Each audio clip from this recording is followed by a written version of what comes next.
What up, folks? What it do?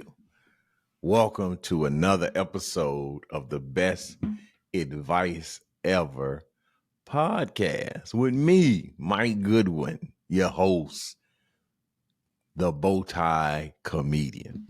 Check it out. For the last few weeks, we've been starting with the mind of Mike. That is because I have been on a mini break, sabbatical, rest even. I've been taking I took May off, like intentionally took May off.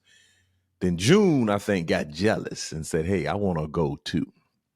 I didn't want June to go, but June went. And so May and June, I pretty much was local state. I was at the house. I wasn't doing any gigs. I might have had one here or there.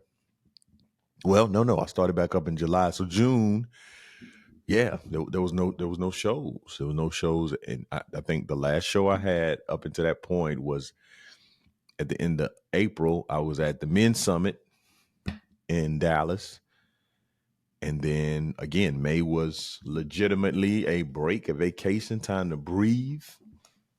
But June became that also, as it relates to going out on the road. Never not working, but going out doing gigs. Well, the break is over. I am back at it, back out here on this road, on the road. I most recently was with an organization called Camp Hope Heals, and it's led by Catherine and Jay Wolf. It's a tremendous organization. They service families of disabled people. And it's a week-long camp, and they do it at Camp McDowell in Alabama.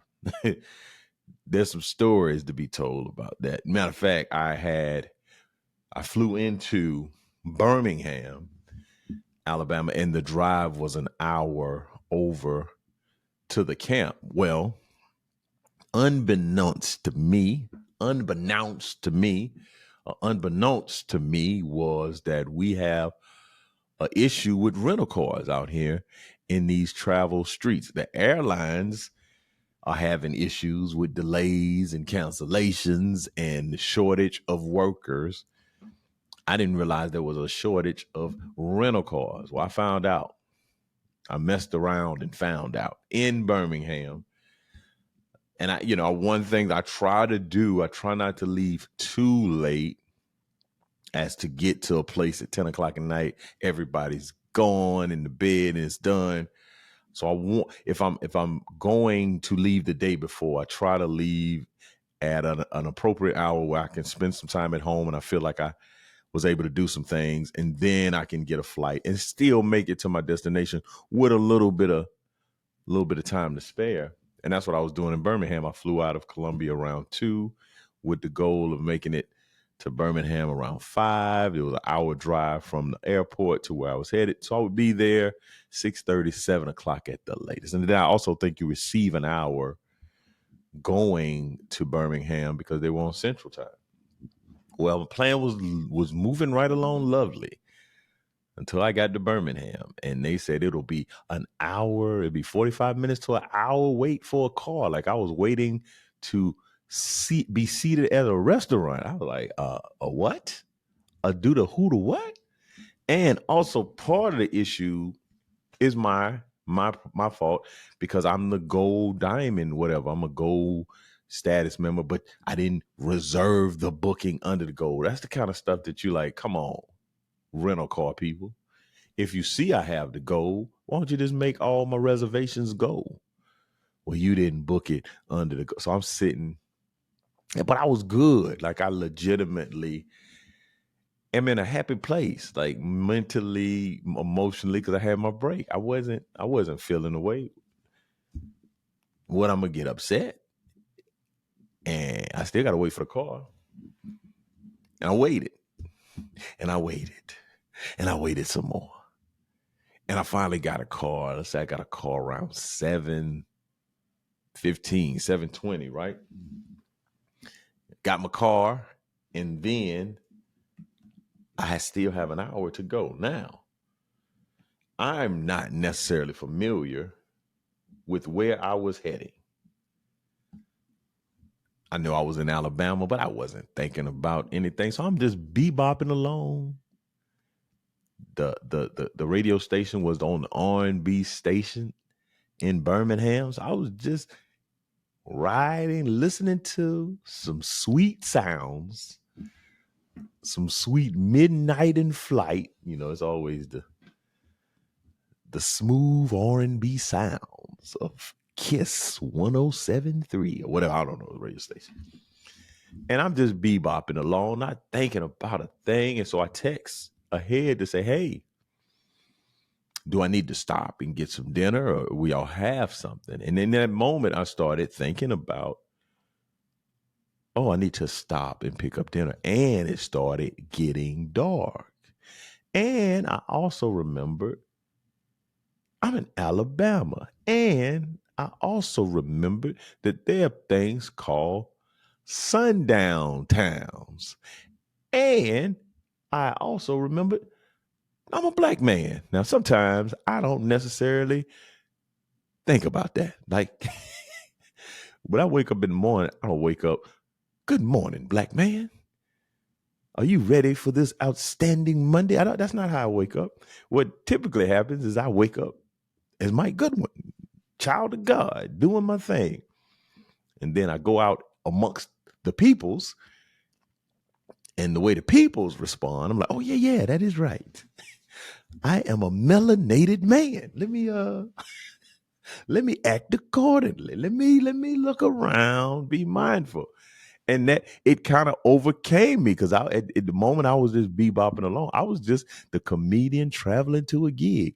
When that sun started going down and I saw Jasper, Alabama, I was like, wait a minute now. I think I've read some stories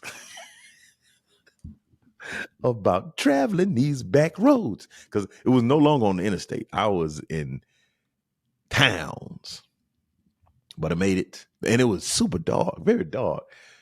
Like no lighting, just darker than dark.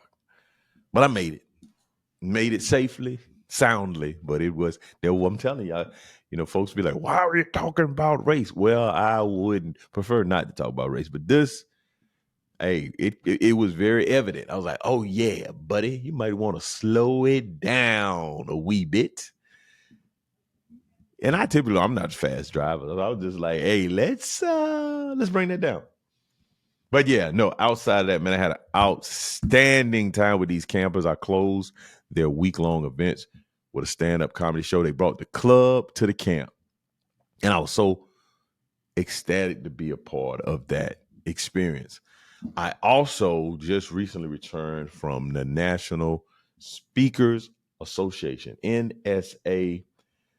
NSA is the Association for Professional Speakers, folks like Les Brown and John Gordon, Rory Vaden, Anton Gunn, and the list, Al Walker, Willie Jolly, Simon Bailey, Del Toro McNeil. The list goes on and on. Jeannie Robertson. So many outstanding individuals that make a living speaking to audiences and improving the lives of organizations and communities and the world ultimately. Phenomenal. I first attended Impact, that's the name of the conference, back in 2019 in Denver. It was in Denver. It was my first experience. And I probably referenced this before, but I'm a comedian and my orientation is comedy. And I've been groomed and grown up as a performer in comedy. But I'm a comedian that speaks. I am going to be a comedian until I cannot comedic anymore, until I cannot do the comedy anymore. I will continually be doing sets and doing hours and doing jokes. However, I am a individual that has a skill set to speak. And at some point, I'm going to write a book and I'll be an author. But that doesn't mean I'm not a comedian anymore. Once you write a book, I'm now an author. I will be an author, but I'm a comedian. I'm a comedian that writes. I'm a comedian that speaks. And so I get so much value from being a part of this community called NSA because public speakers are some of the most giving, benevolent, collaborative individuals I've met on the earth. As an organization, as a community of entrepreneurs, it is incredible. Now, in anything, you're gonna always find some riffraff. You're gonna have some shady individuals as a part of any group or organization. But from my experience, individuals who are members, especially of NSA, particularly that serve this community, are some of the most outstanding, amazing, giving, phenomenal individuals. And I was so happy to be able to be in Orlando, Florida for Impact 2023. It was inspiring. It was rebuking. It was instructional. It was edifying. It was uplifting. It was hilarious. It fed my soul. It fed me in ways as an intellectual I haven't been fed in a while. It fed me in a way as a creative that I haven't been fed, and as a communicator, and as a thought leader or a person who wants to impact the world in a positive manner with the things that I create. This was outstanding. So I would encourage you, if you're a person that has a message and you're serious about getting your message out to others, attending an NSA national conference is vitally beneficial to you. I just had that experience, and it was outstanding. And I'm looking forward to being more active in the Carolina NSA and all the good folks that I met, and just reconnecting with many people, establishing new relationships with some others. And I'm ecstatic, and I'm excited, and I'm motivated, and I'm clear. I was able to get a great amount of clarity about a number of things that I wasn't as clear on in times past. So back on the road, and I will keep you updated with what I have going on. But for the most important part of the podcast, the best advice ever portion. And I heard this was some tremendous information that I received. I'm a part of a speaker's mastermind. It's the I think it's the $1 million storyteller mastermind community led by Andy Enriquez. And we recently had a gentleman by the name of Trevor Otts, Otts, Trevor Otts, and he was speaking on a variety of topics, but he made this outstanding point, and this point today will be the best advice ever. And it's simply be a finisher. Let that resonate. Let that sizzle in your spirit a little bit. Be a finisher. And this is Trevor's words. I'm sharing his information. We often are very familiar with the ROI, or return on investment. Well, he said that we should have an ROF, return on finish. It is impossible for everything that I finish to return to me void, but everything that I leave unfinished as it pertains to my purpose will return to me as a deficit. That's heavy. When he said it, it almost knocked me out of my seat. He said, it's impossible for everything that I finish to return to me void. He says, when you finish things, you operate out of a space of abundance. And we know abundance is simply more than enough. It's the overflow. When you finish, the result of finishing something is abundance. On the converse of that, when you start serving, when you start serving, so the result of finishing something is abundance. But he also says when you start serving out of what you haven't finished, you will never have enough. You will never have enough when you serve from a place of things you've not finished. You will always be in deficit. And that's where you find yourself in overwhelm. And that's where you find yourself burnt out because you've not finished. You've not completed tasks. And so you have no confidence in what you produce. Because you don't know if it's going to work for others, because you're not really certain that it's working for you because you hadn't finished stuff. And he's speaking directly to me. I am notorious for having all these projects and all these activities unfinished.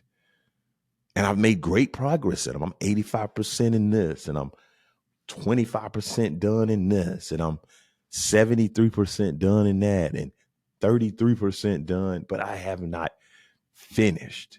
And since I've not finished, I've felt overwhelmed. I felt like it's not enough. There's not overflow. There's not sufficiency. There's not an ample amount for me to continue for myself, much less for myself, but for others, because I have all of these open tabs on my computer and I can't get to exactly what I want to get to. Talked about Jesus was able to serve the multitudes, not because of the fish and the loaves. I always get it confused. Is it 2 fish and 5 loaves? 5 loaves and 2 fish? I'm a little dyslexic like that. I think it's 2 fish, 5 loaves. But Jesus was able to fill them because he was serving out of an abundance. And when it got into his hands or in the hands of the disciples, they were able to. So they received a finished or a whole amount, and they were able to serve the multitudes out of the abundance. And it looked like it wasn't enough. But when you finish, it's always enough. The jug never gets empty. The well never runs dry. But you're not finished. If you're not finished digging the hole, if you're not finished putting up the wall, if you're not finished writing the book, recording the masterclass, cleaning the office, whatever these things that you continue to leave lingering, you're not operating from a place of confidence. So be a finisher. That's the advice for the day. Be a finisher. Don't allow things to linger. Don't allow things to just not have a date, an expiration date or an end date, a deadline. Place a deadline. And again, if you have to make an adjustment, life is lifing. You may need to change things, but at least have a strategic moment in time where you say, hey, I'm going to be done. I'm going to be done by this point. I'm going to be finished with this by then. This is a great word for me, and hopefully it is blessing you. So the best advice ever today is to be a finisher. There's nothing wrong with starting. You got to start. It's vitally important to start. But what's better than starting is the actual finish, getting across the finish line. You start a race, but the race isn't over until you finish. So don't be in a perpetual state of running. Finish, celebrate, rest, then start a new race. Can you imagine being in a race that never ended because you never finished it? Yowzers. Be a finisher. And also, one of my favorite parts of the podcast, I love all the parts. But it's the what you're not going to do part. The what you're not going to do. I ran across this story and I immediately thought, yeah, what you're not going to do is do this to me. That's what you're not going to do. So I don't know if y'all heard this story, seen this story, read this story, but it happened in Music City. Everybody's familiar with Music City. I don't know. That is Nashville, Tennessee, honky tonk town, the country music capital of the world. But Nashville is known for quite a few things. Nashville is known for the number of colleges and universities there. There's some tremendous colleges. Fisk University, HBCU, Tennessee State. It's right there in Nashville. Belmont. It's right there in Nashville. Vanderbilt. Right in Nashville. Quite a few. Lipscomb, I believe, right, is in Nashville because that's where my nephew works. At Lipscomb, maybe. I might be making it up. He may be working somewhere else. Where does Lawrence work? But Nashville's known for history of music. I think there's the African American Music Museum that is located in Nashville. As I said before, it's known for country music. The Grand Ole Opry is there. Many music songwriters started their career. They moved to Nashville to write and perform. Most recently, Nashville is known for its culinary experience. Foodies are very high on Nashville. Especially, there's something that's called the Nashville hot chicken. Well, this story that I saw could be named Nashville hot mess, because what you're not going to do is have these type of stories happening. So if you're not familiar, this happened at a Hilton hotel. A gentleman was awakened in his hotel room at 5 a.m.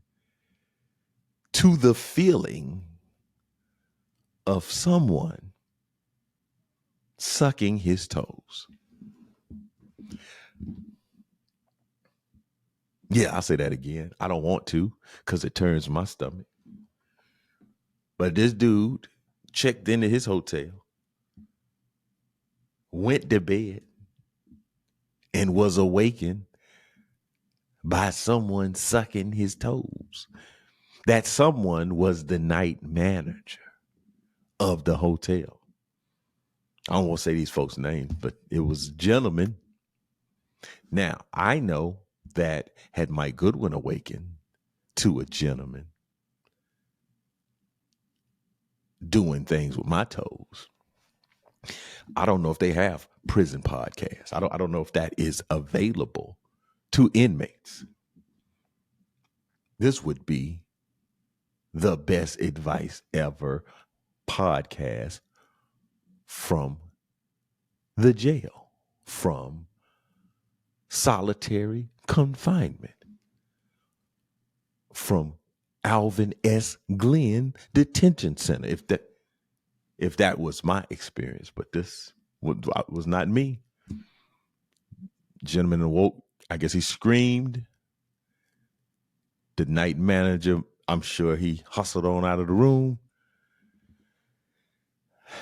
But the story communicates that this individual has a rap sheet. This night manager has been hired by Hilton Hotel, has served time in jail. This man has a rap sheet with forgery, drinking and driving. Man, he has a manslaughter conviction. I think he shot his roommate. And when he was questioned about it, the night manager said he smelled some smoke. and went to go make sure that the man was all right. Now, the guy had been in his room earlier that they dealt with the television. So I don't know if my man was walking around in flip-flops or some sandals. He had his feet all out nakedly. And the night manager said, "Oh, I got to get some of this action right here. That boy had his toes out in his room. In your room, you think it's all right to disrobe from your socks. You think that's appropriate." Well, that night manager was in there with that TV, but he saw those toes and said, "Hey, man, I got to come back and see about those at 5 a.m. Nashville. I come on. I am on the road regularly. But I was just telling some folks, that's why, my wife, she would do it all the time. We would go and stay in hotels because she put that little extra lock. I wouldn't put a little extra lock typically. But when my wife, that we've been traveling pretty regularly, I know she put that little lock up. I started putting that little lock up myself. And it's not for me, it's for the night managers. It's more for you, for the person. Because if you feel like you are bold enough to come into my room, probably won't make it out. Not the same manner in which you came in. Like if you walked in, they might have to carry you out. Yeah. And I'm a peaceful man, but there's some peace that I don't start walking in until after I'm awake. Like I done went to the bathroom, I done brushed my teeth. Like it takes me a little bit to warm up. If you what you're not gonna do is break into people's rooms and suck their feet, man. That's what you're not gonna do. But again, this is a wild, wild world we live in, and I'm so appreciative of you for listening and tuning in to another episode of the Best Advice Ever podcast. I would love for y'all to follow me on social media. I'm at Comedian Mike Goodwin on Facebook, on Instagram and Twitter. I'm at Bowtie Comedy on TikTok. Go to my website. I just announced the kickoff for my upcoming tour, the Big Dad Energy Tour. I would love for y'all to see me. This is my first time headline. I have 4 dates currently. September the 9th, I'm in Cornelius, North Carolina. September the 30th, I'm in Cincinnati, Ohio. And then on October the 1st, I'm in Columbus, Ohio. And November the 11th, I'll be in Columbia, South Carolina. You can go to my website. All the dates and the links will be available for you to purchase ticket. But if you know of folks that are close to Charlotte, you live in Lake Norman, you're close to Cornelius. If you live in South Carolina, you want to just drive up. I want some change. September the 9th, that's a big date. Kicking off the Big Dad Energy Tour. I would love to see your face in the place. It's going to be material about being a father, being a son, just being a good, positive role model of marriage and manhood. I would love for you to check me out. Join my email list. You can just go to MikeGoodwin.com. You'll get a free comedy download of a comedy show I did in Texas. But I would love to meet you out on the road, take a picture with you, shake your hand, give you a hug. The Big Dad Energy Tour, September the 9th. Let folks know it's North Carolina. It's going down. So thank y'all so much. If you have any questions, you want to get me, just email me at info@comedianmikegoodwin.com. And until next week, I'll see you here at the same Black Bat place, same bat channel, same bat time. You could have been anywhere in the world, but you're here with me. And I really appreciate that, man. Thank y'all so much. Look forward to checking in with you next week. I'm Mike Goodwin. Peace.